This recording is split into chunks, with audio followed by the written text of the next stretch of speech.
Hello, and welcome to Pique My Interest, a podcast dedicated to creativity. My name is Scoob Decker, and I am an artist and your host. Pique My Interest is an exploration in meeting some incredible artists, learning about their craft, and exploring what makes them create. I am so excited to launch Season 2, and I have the perfect world-class artist to do it. I now introduce Maynard Johnny Jr., an Indigenous artist from the Pacific Northwest. This episode was very special because Maynard not only shared himself and his craft, but was very educational in teaching me more about the Pacific Northwest art styles and how they connect to the Hayqwtun and Coast Salish communities. He explores his ancestry and art forms that have been oppressed due to colonialization. He is using these techniques and styles from old cultures to bring traditions that might have been lost from the interruption of Europeans. Without a formal education in his craft, he has been self-taught on how to create his work, but also wants to share his techniques with others, especially his family, to continue the tradition. This episode was recorded in Duncan, outside Victoria, British Columbia, on April 10th. I hope you can look up their work and your interest is piqued. I hope you are having a grand day, and please enjoy this week's episode I've titled after Maynard's traditional name, Thii Hayqwtun.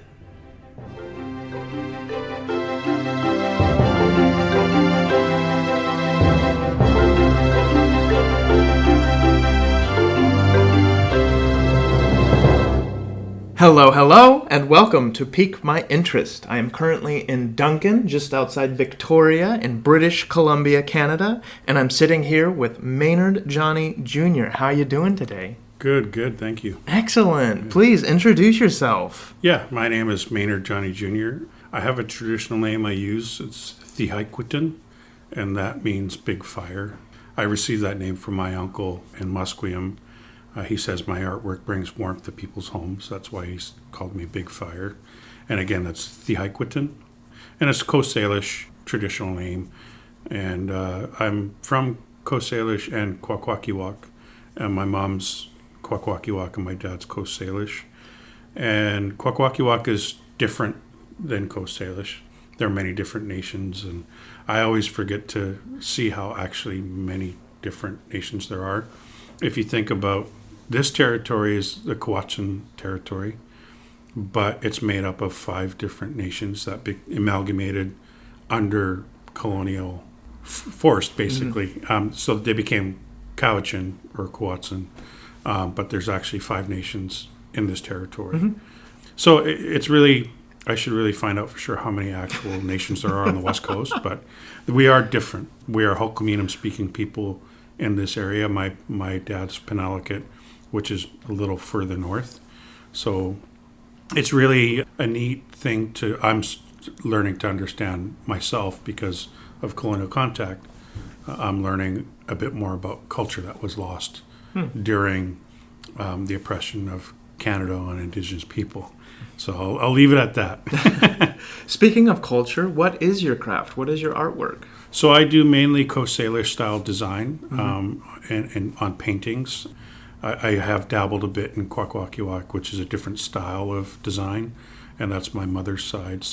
But I mainly focus on Coast Salish because when I started, there weren't many traditional Coast Salish artists practicing traditional design, whether it be carving or painting or any other medium. So. Yeah. For the purpose of this interview, do you mind if I just call it native art? Yeah, that's fine. Or indigenous art? Yeah, native art's fine. Okay. Yeah. So what makes your work different than others who work in indigenous art as well? When people ask me questions of why do you do what you do and all this stuff, and when I started, I was 17, and I think I kind of started getting into what people would consider professional artist, probably at around 20, 21.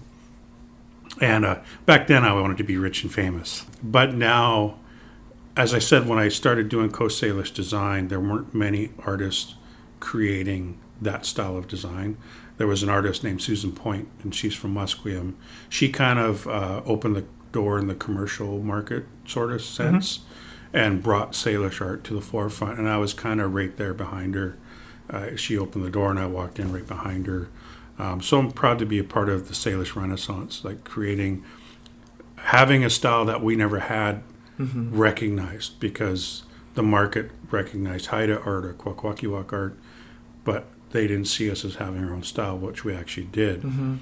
So for me, it's about creating things differently than everybody else, to create a niche that people will be influenced by when I create art. Right now, I'm using multiple colors in my designs, anywhere from 6 to 8 or 10 or 12 colors per design, which is not. I'm not the only one to ever do that, but I've kind of mastered on using multiple color in design, where usually it's 2 or 3 colors. It's usually red and black, and maybe blue or green.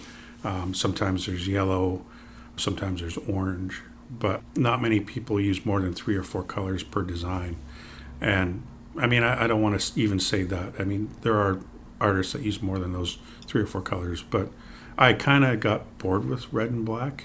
Not that there's anything wrong with it. I've done red and black designs even today, but that's kind of been what set me aside from everybody else, is using multiple colors and creating Salish design.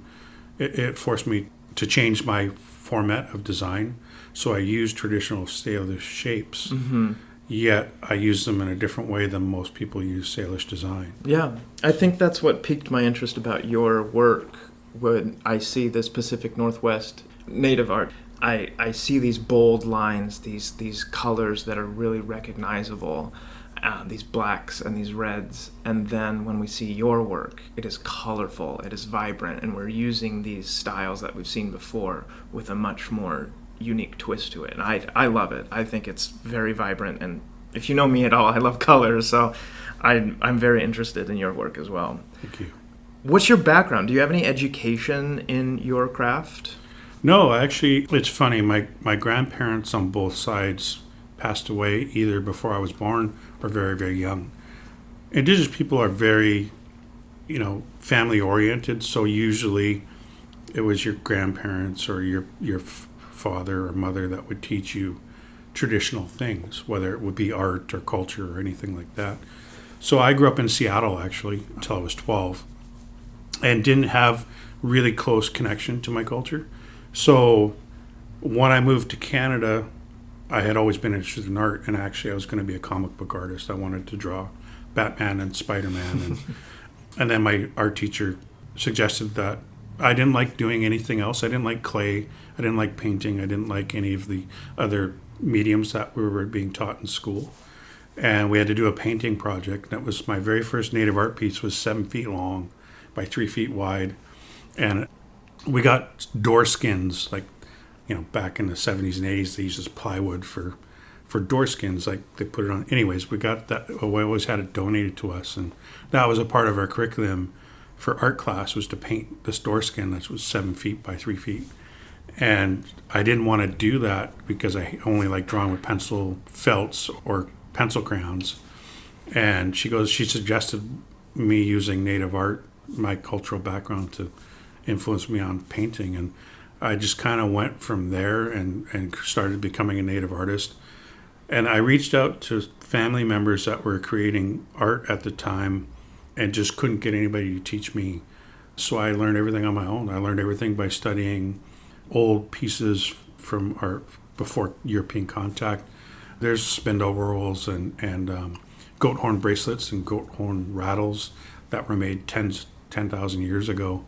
So I really studied those pieces and just figured out how to use the shapes on my own and creating my variation of those art forms. So I'm kind of proud to be self-taught. I mean, at the same time, I wish I had. My father died when I was 24, 25, and he was artistic, but he just never pushed through with it, never made a dedication to being an artist. So I never really had anybody to be able to teach me stuff, and I had to learn everything on my own. And I have 4 grandkids now that I really want to, if one of them want to learn, I'll do everything I can to teach them and show them everything I know. Yeah. And growing up in the area, you're definitely immersed in the art forms as well. Yeah. and you might not be an expert, but how is native art in the Pacific Northwest different than indigenous arts in other parts of the world? If you look deep into Northwest Coast native art, Salish art is the most unique on the West Coast. We use what I call trinags. Some people call them trigons. Crescents, circles, and ovals is the main four shapes we use in our style of design. We're the only ones that use it on the West Coast of North America. All the other nations on the Northwest Coast use ovoids and U shapes. And those are, a white man coined the term form line. And so if you hear form line, that's usually what it's referring to as ovoids and U shapes. And our West Coast art goes as far south as California and as far north as into Alaska and those territories as well. So to me, it's one of the most unique styles of art in the world because it's only conducive to the West Coast.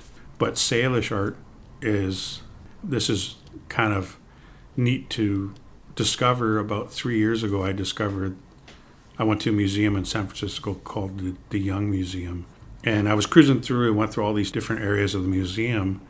And I was so influenced by these gigantic paintings by non-native artists, but ended up cruising into this one section that had indigenous art, but indigenous art from all over the world. And I'm like, oh, they got some of our art. And I walked over, and it was actually Indonesian art.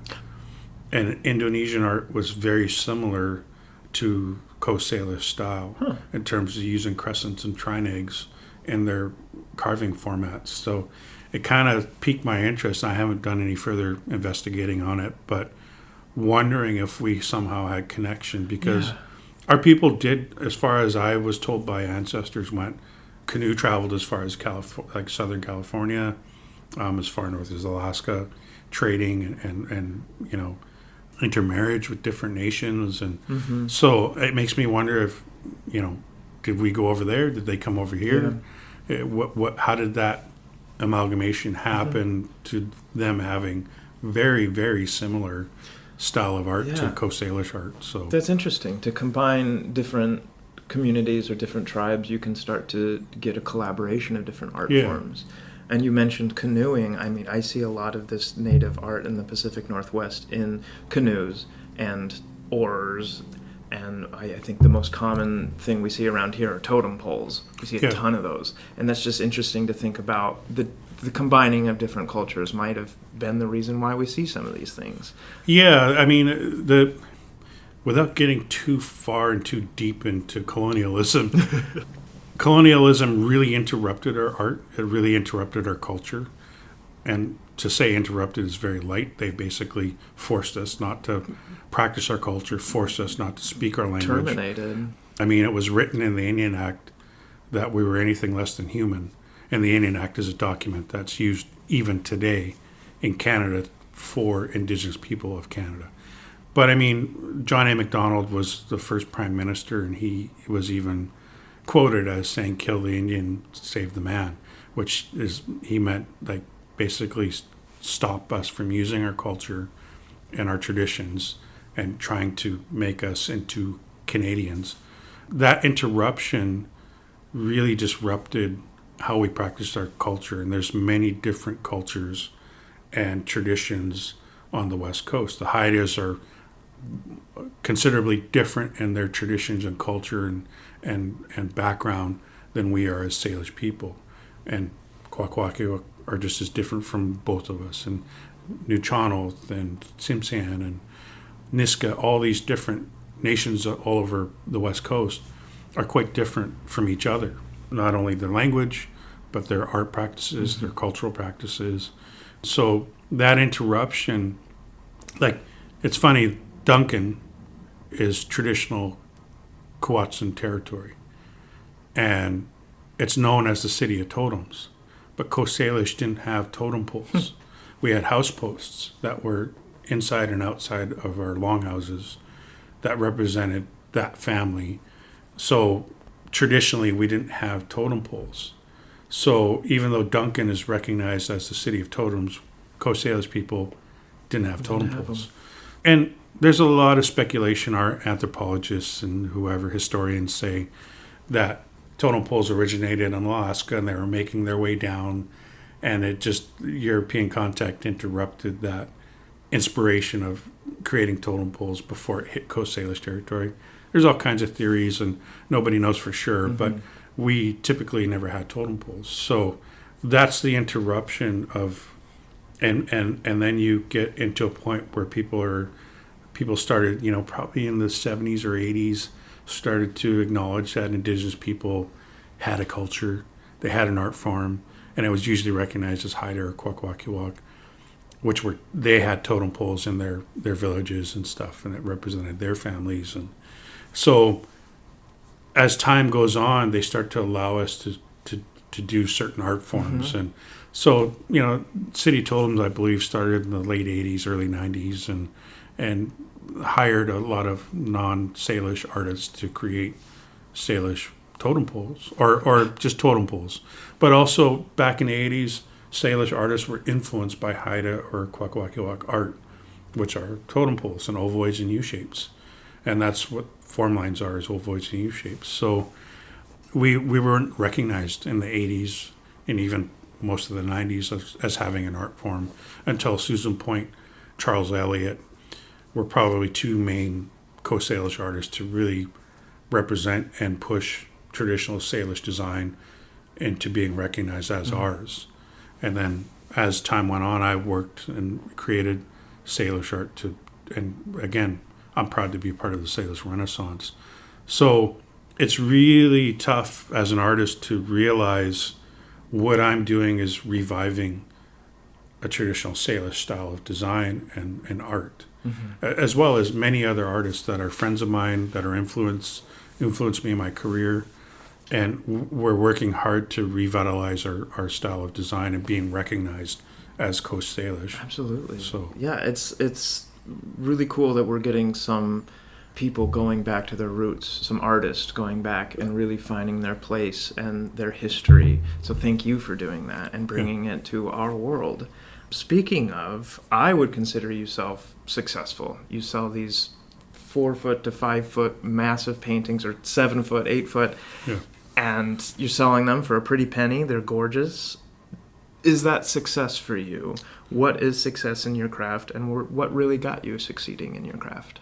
Yeah, as I mentioned before, when I started, I wanted to be rich and famous, and people now might say I'm famous, and I do have my artwork all over the world, which is a great privilege, and it's a great honor to have people see my work and take my work all over the world. And I am, to a point, successful in a sense that people might see me as a success because I'm able to make a living as an artist. And any kind of art, whether it's Indigenous or non-Indigenous, to be a successful artist, to make a living, that's what's funny, is people consider success you being able to make a living as an artist. And it is a success to a point. But I want to be able to leave. I mean, of course, making money more than just living is the next plateau for me. Comfortably living. Yeah, comfortable living where I'm not struggling every month. And I mean, even 10 years ago, looking at where I'm at now as an artist, having a studio space, working with an apprentice, considering hiring an assistant to help me figure out scheduling and set, because I'm the artist. I just want to create art. That's all I really want to do. The business side of it can be difficult. Organizing, sticking to schedules can be difficult. But now, of course, the success financially will be great to be able to sell my paintings for more. But the legacy I want to leave for my grandkids and for young Indigenous artists alike is my goal, is to be able to make enough money every month so that I can take 3 months off and just work with youth, work with anybody who's interested in becoming Salish artists. So being a success financially is a great thing. Of course, I'd like to make enough money to eventually take 3-4 months off, work with youth that are interested in becoming Indigenous artists, and be able to do that without worrying where the next paycheck's coming from. Don't get me wrong, I do fairly well right now, but I'm still not at that point where I can take that time off to work with youth and young artists. When we met a couple weeks ago, you had mentioned that you were going to be working with some kids and your daughter. Yeah. Yeah. And what do you do with them? Well, my grandkids. Grandkids. And I actually had done it yesterday. I worked with my granddaughter's class, and I just created a stencil out of poster board and just they put it on paper and traced it. I did a bear design and an eagle design, just the head of the bear or the head of the eagle. And they traced it on and got to color it. And it's really neat. They're kindergarten and grade 1 split. And the teacher was very happily surprised that they just sat for basically an hour. After I did my talk, I did a little spiel about being an artist, and I brought one of my big drums and showed them, and I probably talked for like 15 minutes, 20 minutes maybe, and then the rest for like an hour they just drew and colored this design, and they were all quiet for because for your an work hour. is captivating. Yeah, so they were very and being able to do that is a great thing. I did that in my early career, working with different schools around the territory, and unfortunately the budget's just not there to pay bills, and I kind of feel that the more money you make, the more responsibilities you have. So again, I have this studio, I have an apprentice that I pay, and I have normal bills like everybody else. I have a rent, I have the rent for the studio, I have my truck payment, and all these things that everybody else has. But I think because people see me creating art and doing something I love for a living, that I don't have those.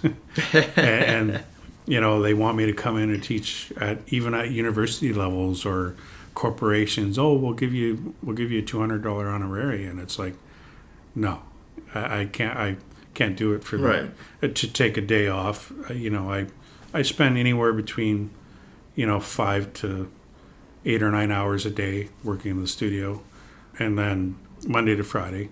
And if I have deadlines, I'll be here on weekends. I'll be working till midnight sometimes, or I'll work 10-hour or 12-hour days just to meet deadlines. Whatever it takes. So whenever I go to a school, that pretty much takes a day, even just teaching 1 or 2 classes, preparing before, dealing with the aftermath of not being in the studio.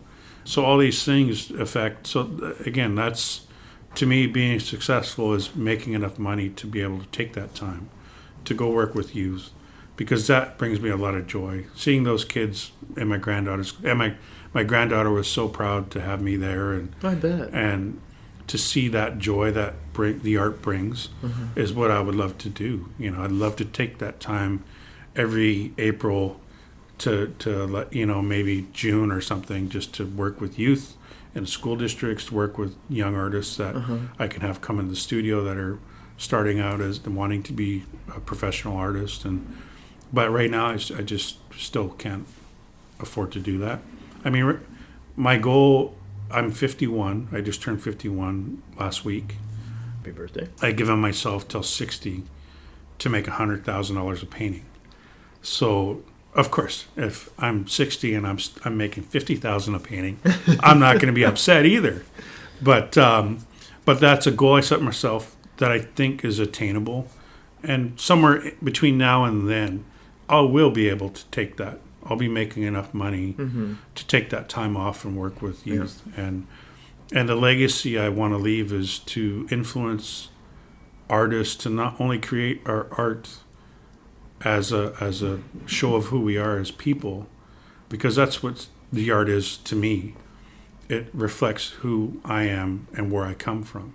So when you buy a print of mine or a painting, or I work with a publishing company in Vancouver, if you buy their products, whether it's the umbrella or a baseball cap or a t-shirt with my design on it, there's the little messages that go along with those things. And I want people to know the beauty of my culture, the beauty of where I'm from, so that there's less racism, so that there's better understanding of who Indigenous people are, and something they can take home, whether they're from Europe or United States or anywhere in the world, and just to have that better understanding also of what we need to change in this country now.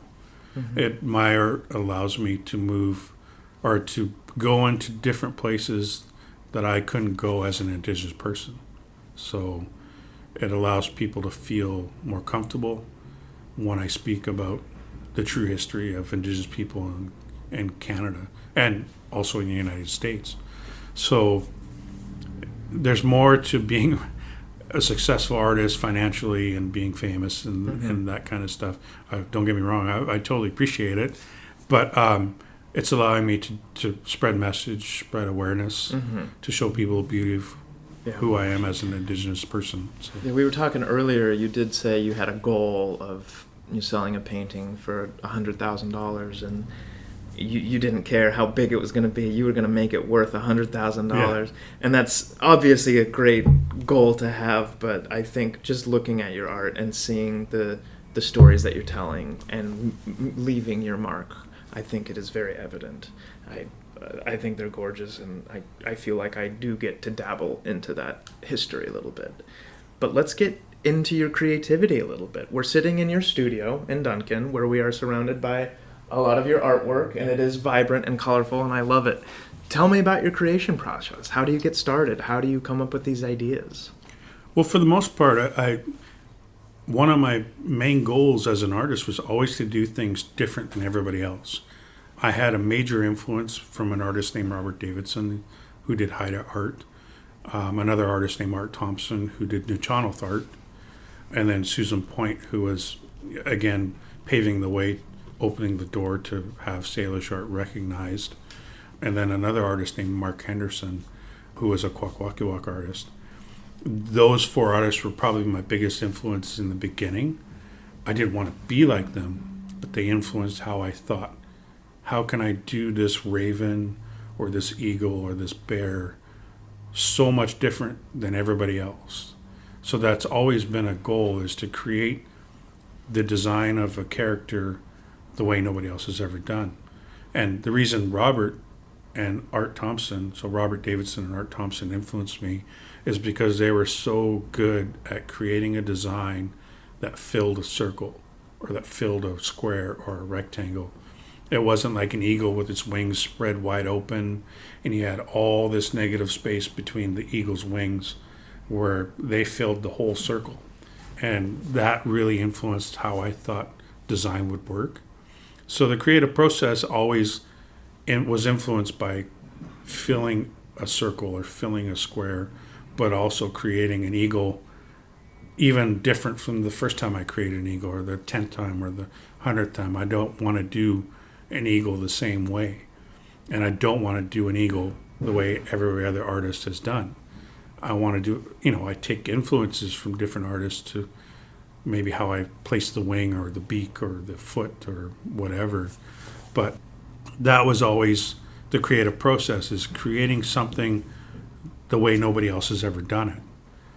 And then over time, it just kind of became more and more change, using more color, creating less design, creating more design, in the format of Salish art. Finding your style. Yeah, so, and of course, when I start doing paintings now, I usually draw it smaller on a piece like a regular 8.5 by 11 sheet of paper, and I kind of do it at a scale. I use inches. Canadian use the metric system or whatever, but I can't use centimeters. It drives me nuts. So I use inches. So I do a design that's, say, 4 foot by 3 foot. I'll do the drawing of that design 4 inches by 3 inches, so that symmetric, or it'll proportionally it'll when I blow it up to 3 feet by 4 feet, the dimensions will be there, and it won't alter the way the design is made. You're starting small. Yeah, so I start small. I can draw larger pieces as well. A lot of my early career was hand drawing the original to scale right off the bat. But I found that it took longer. It was more difficult to create the symmetrical perfection that I have, in my brain. So learning different ways and techniques to get the design down and then now I blow it up to the size I want it, trace it, flip it over, trace it onto the canvas or drum or board or paper or whatever. And then, it just, from there I trace it on and start painting it by hand. So pretty much everything I do is freehand. And people don't believe, they're like, do you have a special stencil for painting or do you use tape? And I'm like, no. If there's a stencil out there that can make my paintings look like this, let me know. I'll pay you $1 million for it because that'll make my job a lot easier. Yeah, we walked in and there was Maynard working on his painting freehand, just a paintbrush, and that was it. And it was unbelievable. The lines are so crisp and so clear. It's hard to think that it wasn't printed, that it was made by hand. Yeah, and that's something I pride myself on. You know, technology has changed dramatically in the last 10 years, definitely 20 years. And it allows artists to use computers and different programs and apps, and and I'm all for it. But still, there's nothing like creating a design freehand and painting it freehand. Yeah. When you use digital formats, it's not the same. And I might get some flack for saying this, but it's not the same as creating a native art piece freehand and painting it freehand when you have technology helping you perfect those circles or ovals or creating that crisp, clean line with a technological tool. Yeah, it's further in my interview. It's one of the questions is what's next for the world of the craft. I usually bring it about technology. Yeah, we can talk about it now. We have been seeing the advancements of AI, and we have been seeing technology help out artists along the way. But we have been seeing it be the downfall of art sometimes, where it's just creating things and we're losing our sense of human touch and art and storytelling. So that does stink. What is next for the world of native art? Well, I mean, that's the scary part, I guess, is AI. I mean, even before AI is something that's recognized now or becoming something as a part of our world, companies would see a picture of my painting on my Facebook page or my Instagram page, and they could steal it and put it on a T-shirt or a coffee mug or a million prints and sell. Yeah. So even before AI, technology has its disadvantages, and don't get me wrong, it has its advantages. I could take the painting you saw me working on and blow it up to this gigantic vinyl, basically like a giant sticker. And put it on the side of a wall. And rather than have me paint a wall that's 30 feet long and 25 feet tall, which, now you could take my design and have it printed on a vinyl and boom, you have an instant mural. I think that's a great way that might be less expensive than me hand painting it on a wall. At the same time, it is scary because AI can somehow take my design and recreate. I mean, I still don't have a full grasp on what AI is, but me neither. It's amazing what even other technologies can do. And as I said earlier, technology, I have nothing against it, but it's not the same as hand creating, hand drawing a design, hand painting it.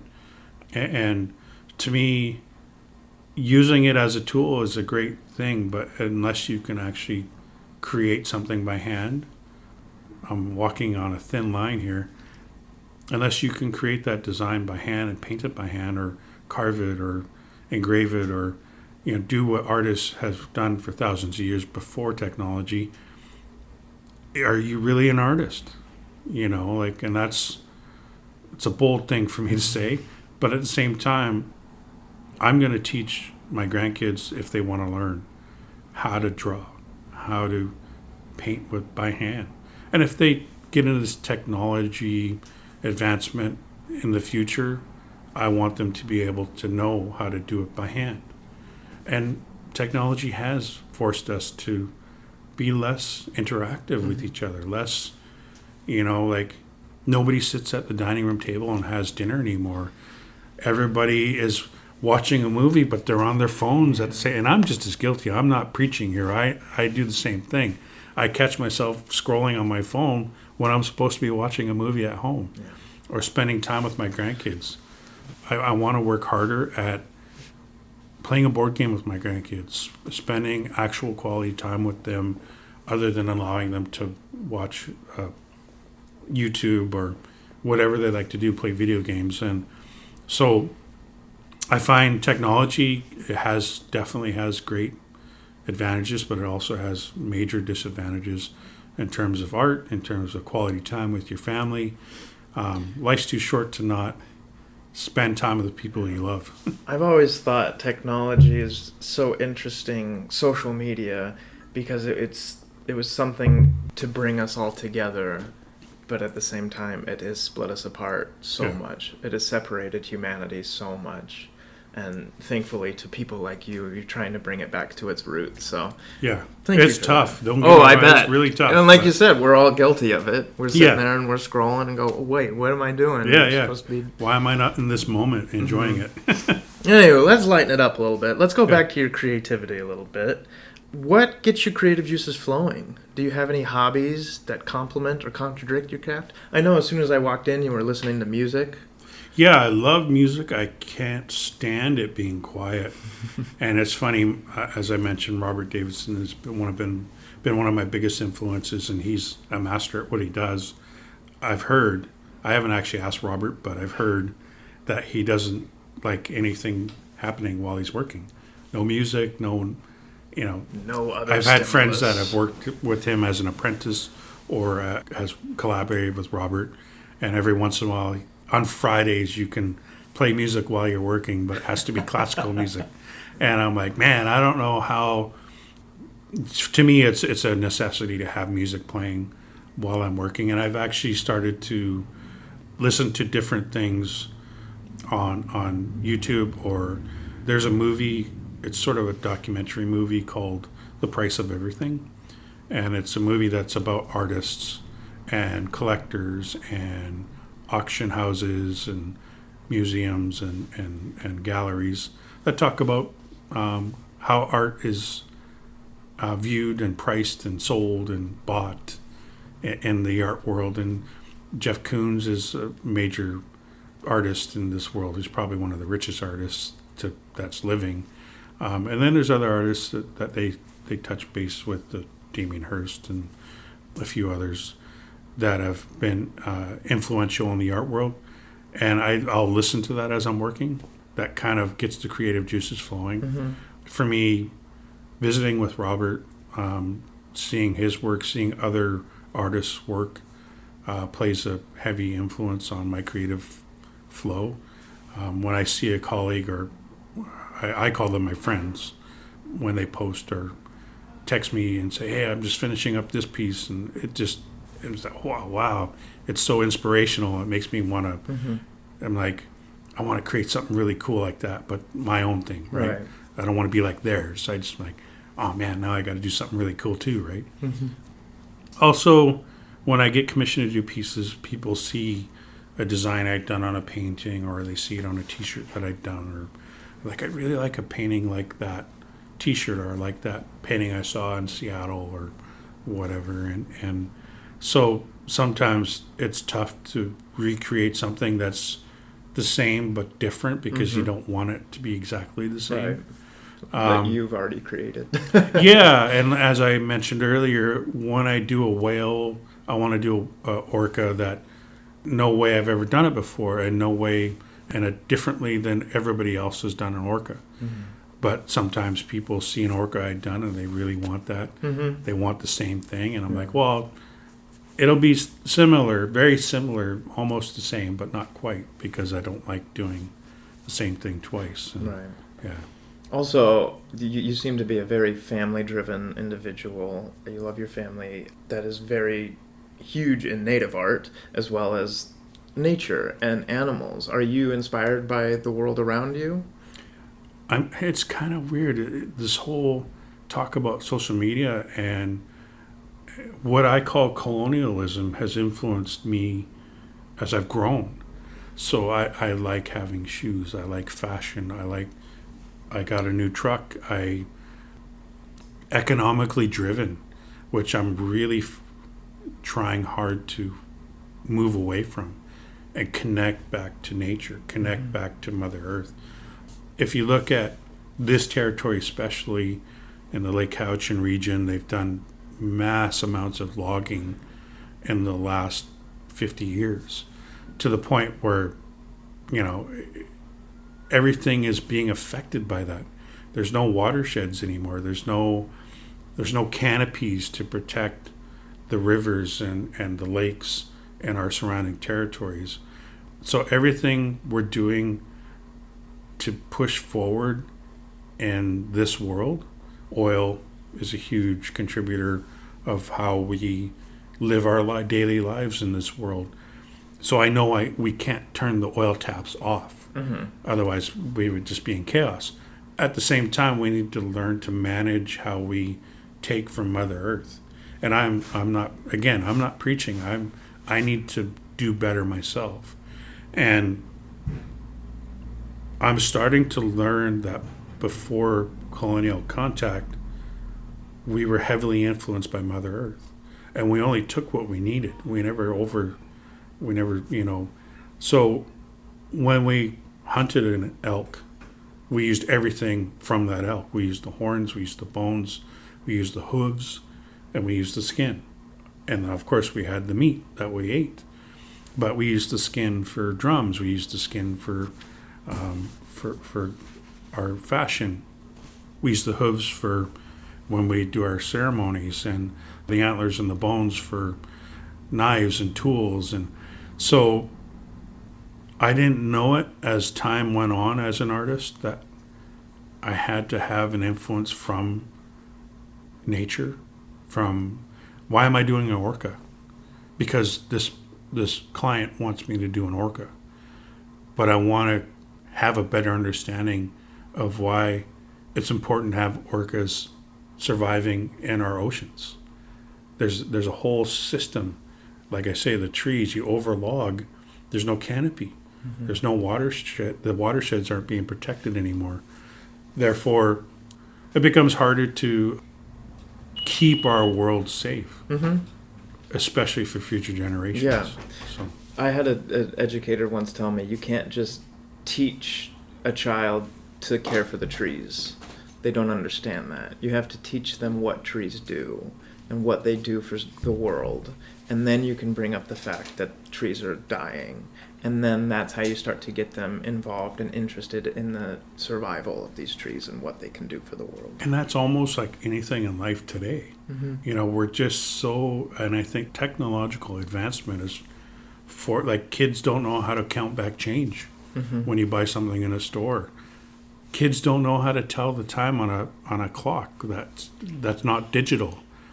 All these things that you and I growing up knew how to do. But we're moving too far away from knowing just the basic things. And I think we need to go back to a bit, to slow down. We need to slow down.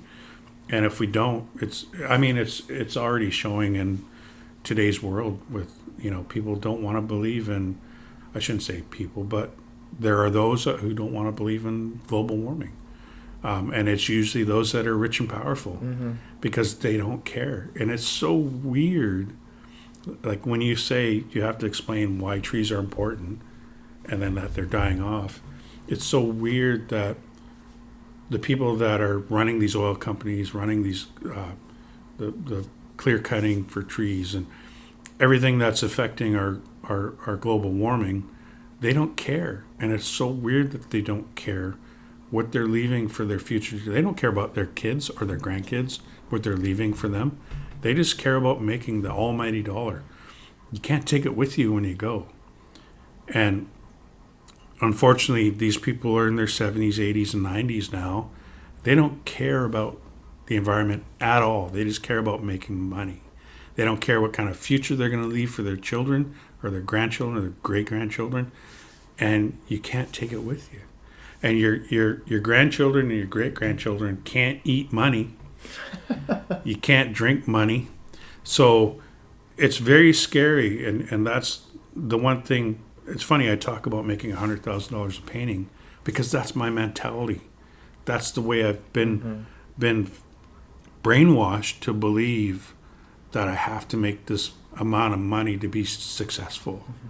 And I have to drive this truck to be successful. That's a sign of my success. Having this studio is a sign, and it is a sign of my success.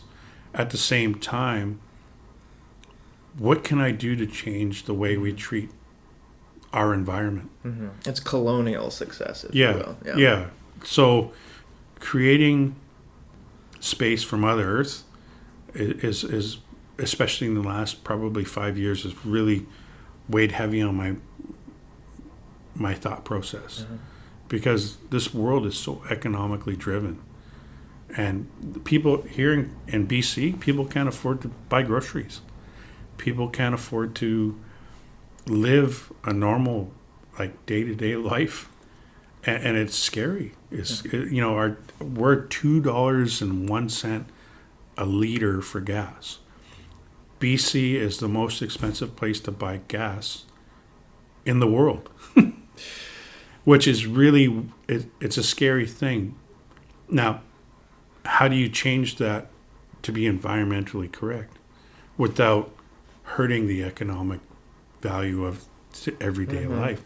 So it's such a rock and hard place, to be honest. And my art allows me to get into places I would never be able to get into as an Indigenous man. Universities, corporations, Rotary clubs, anything predominantly white, and express what's going on today, but also express the history to show how my people have been oppressed throughout the last 500 years. And that's going to create the change, hopefully for the environment, hopefully for Indigenous people, that my daughter and my grandkids will never have to deal with that kind of oppression and racism that I had to deal with, that my parents had to deal with even worse than I did, and my grandparents even worse than they did, and then my great-grandparents. I mean, one thing is my grandparents couldn't leave the reserve without written permission from an Indian agent. So what could you do to provide your family with a life if you can't leave the reserve? Mm-hmm. So the hard thing about the oppression of Canada on Indigenous people, the resilience my great-grandparents, my grandparents, and my parents had. My father's a residential school survivor. He's passed on now. But what he went through, the unspeakable abuse he went through and survived, allowed me to further move forward in regular society, to be successful as an artist, let alone, an Indigenous man. So yeah, I think you trying to reach back into your roots is really honorable, as well as I think it shows in your work as well. I think you can definitely see those roots and your life coming through your craft. So thank you for that. Yeah. Do you have any recommendations to go to school or classes to build on this kind of craft, or any education for somebody to get started on this kind of craft? We talked a little bit about valuing yourself earlier today, and $10,000 is a large number, but how do you value yourself as an artist? Well, I think that's something I learned, especially in the last, 5 to 10 years being an artist, is to know the value of what I create, and to know, those who say where we should be as an artist they don't have our best interest in mind. It's about keeping the artist creating amazing artworks, but to move it fast. And I get it. Like, when you own a gallery and you buy my painting, you hang it up on the wall, my painting's taking real estate till it sells. And then it sells, and if it sells fast, they're happy. But for a long time, I didn't know the value of how good I was at what I did. So I think it's important to guide artists, younger artists that are starting out, to know their value, but also know their place, which sounds terrible. Because people, it's really hard to not, I hate being a critic. I hate saying I'm better than somebody, because it's not, I mean, I can learn from anybody and everybody. My granddaughter's 6. I can learn from her something about art that I didn't know. But I also have a vast knowledge because of my experience, because of what I've learned from artists that were more experienced than me.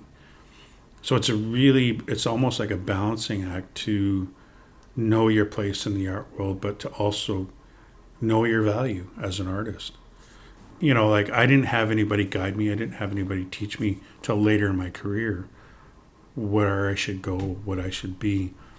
And the sad truth is, and I might get into some hot water for this, is there's very few, if any, galleries that have your best interests at heart. And this is what's scary, is I kind of built my career dealing with galleries. And there are galleries that really want you to succeed as an artist. At the same time, they don't want you to go too fast. Mm-hmm. Mm-hmm. And then there are galleries that just totally take advantage of you, and they don't care. They don't have your best interest at heart, which is unfortunate. And they just take advantage of how good you are and want to try and keep you at a price point. They want to try and keep you not moving forward. Well, and that's kind of what you said earlier. As a beginning artist, that's what you want. You want to be in a gallery. As a performing artist, my dream is to be on Broadway. But that isn't necessarily the end-all, be-all. Yeah. It's just everybody's got their own path, and it's what you make of it. Yeah, there are artists out there that won't deal with galleries, and that's fair enough. I work with a publishing company in Vancouver. I've dealt with galleries my whole career. I've been in it over 30 years now, and I've just realized at a certain point, maybe it wasn't soon enough. Maybe it was too late to know my value, or to stick to, for lack of a better term, stick to my guns when it comes to pricing my work and knowing the value of what I do. I think some artists learn that sooner than I did, which is great, because then they can push themselves forward into success. And it is a tough thing to know. I'm hoping when I have my grandkids work with me, or anybody who wants to know what I know, that'll help them sell their work. I do my best to be positive reinforcing. At the same time, I'm like, well, you got to clean your lines up more, or you have to work harder and take your time. When I started doing art, I was doing 5 or 6 paintings, sometimes 7 or 8 in 2 weeks, because the more I made, the more paintings I made, the more money I made, mm-hmm. because I was only getting, $200-$300 a painting, and so I had to create 5, 6, 7, 8 of them in order to make a decent amount of money to provide a living. So, but now I'm at a point in my career where I take my time, and I have my stepdaughter come in and help me. She's like my apprentice, and I just tell her, take your time. I don't want speed. I want perfection. Mm-hmm. I want you to take your time, do the best job you can to make it clean, to make it the colors lay flat. So if she's painting red and it looks pink because it's not covering the canvas well enough, I'm like, that's okay. Just let it dry, and then go over it with a second coat. And sometimes it'll take 4, 5, 6 coats, but it lays flat and it's super solid at the end of that 6th coat. So I want that. I want quality over quantity, mm-hmm. and then I price myself accordingly. So but it's hard as an artist. It's been a process. You've had a long time to figure out how to value yourself. Yeah. But dealing with apprentices, or being an apprentice, you get to learn. I'd say that's a fantastic way to learn, especially from these types of art forms where there might not be schooling involved. It's a very hand-me-down kind of art form. And that's kind of what there's a school up north the Frida Diesing School of Native Art, I think, along those lines. There's art universities. I find those a bit difficult to incorporate Indigenous art. Not to say that they're not supportive. I feel art has no rules. There are rules to follow. I don't do Haida style art because I'm not Haida, but I do Salish art because I'm Salish. I don't do Tsimshian because I'm not Tsimshian. And same goes for Haidas. They don't do Salish art because they're not Salish. So we have certain rules that we follow, guidelines, if you will. But when you've learned your style of art, the rules are kind of out the window after that. It's like you have to do your design traditionally as Salish, but to create something with that Salish design, there's no rules. But I was told at one university, art university in Vancouver, that when you paint a canvas, you're not supposed to paint the side of the, like you can paint over, and this is like landscapes or portraits or whatever, but to paint the side. So in native art, I paint the side of the canvas a solid color. And if it's wide enough, I'll paint a drum, I'll paint designs on the side. But I just found that weird as a rule in art that you're not supposed to paint the side of the canvas.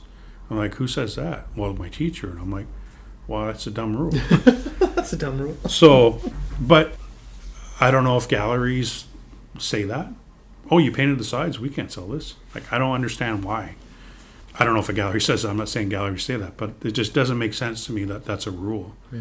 It's an unwritten rule, but it's a rule that they really, this teacher said, you're not supposed to paint the sides. And it says, it doesn't make sense. So for me, you follow certain guidelines as you create Salish design. But after that, it's kind of like, I mean, that's why I think what I've done with Salish art and color, that was me thinking outside the box. I'm keeping the design traditional, but I'm using different colors other than black and red. So I've kind of not broken the rule, but just moved it in a different direction. Mm-hmm. So. And what's next for your work personally? We've talked a little bit about you taking traditional designs and incorporating your own twist to it, but what's next?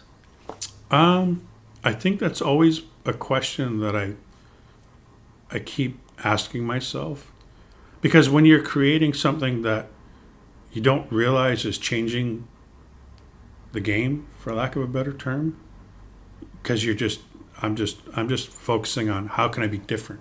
How can I do something that nobody else is doing? So when I started, I thought I had to carve. I thought I had to do jewelry. I thought I had to do anything and everything that you can do native art with. And then eventually I realized designing and painting is what I've become a master at. And I'm just going to stick with that. So I guess the next step is how can I evolve the Salish art form from what I've evolved it to already. Evolving the evolved. Yeah, so, at some point in my career, I think things will change to a point where I'm evolving the Salish art even further than I have already. Mm-hmm. So, I don't know what that is yet. I just love to create art. I love to do things that nobody else is doing with art. And that's what I just keep moving forward, just recreating the design the way nobody else has ever done it. So. I love that. And where can we see your work or work like it? I mean, I do deal with any, especially on the West Coast, any native art gallery pretty much has my stuff in their gallery. My goal in the next couple of years is to have a solo show, whether it be with the Vancouver Art Gallery. There's the Audain Museum in Whistler. But I'm also starting to think, do I have to be with these organizations in order for me to be successful? Mm-hmm. Or can I just rent some empty warehouse and have a show and do it myself, and hopefully sell everything. Yeah. But that's the dream. Yeah, I think the next plateau is just whatever comes my way. Whatever I do with my work, that creates the next plateau. I don't know if that makes sense, but Yeah. becoming more successful as an artist is allowing me to try things I maybe couldn't try 10 years ago with my art form. So it's always nice to be able to do things that you couldn't do because you couldn't afford it at the time, but now you can. So I like to take my art form to a different level than I already have. So, Awesome. Well, Yeah. thank you so much, Maynard. I Yeah. can't thank you enough for joining me and piquing my interest and teaching me a little bit about the Salish community and a little bit about your work. Is there anything else that you'd like to say before we wrap up? no, I just want to say thanks for having me on your podcast, and I really enjoyed expressing where I am as an artist, but also where I am as an Indigenous person. So, yeah. Of course, my pleasure. And I end it with one last question. Is there any other craft that you would like to excel in other than your own? I actually had my first ukulele lesson yesterday. And of course, if I excel in that, great, but I'm not holding myself because I took guitar lessons way back 30 years ago, and I realized I'm not going to be Eddie Van Halen. I'll never be Eddie Van Halen, but and of course I was young and impatient at that, and I'm very impatient now, but I was young and impatient. I wanted to be Eddie Van Halen now. So now I'm taking ukuleles, something I find if I can learn how to do that and just play a song, Yeah. I'll be happy. So You might not be Eddie Van Halen, but you're Maynard Johnny Jr. Yeah. And that's perfect. Thank you to all my peakers out there. Let me know if you know of any special or unique artists or art forms you think I should explore. I'm currently in Duncan, again outside Victoria, British Columbia, and it is gorgeous. I can't wait to see where Pique My Interest takes me next. Remember, creativity comes from the heart. Push yourselves. Be kind to each other. I'm Scoob Decker, and thank you for helping me pique my interest.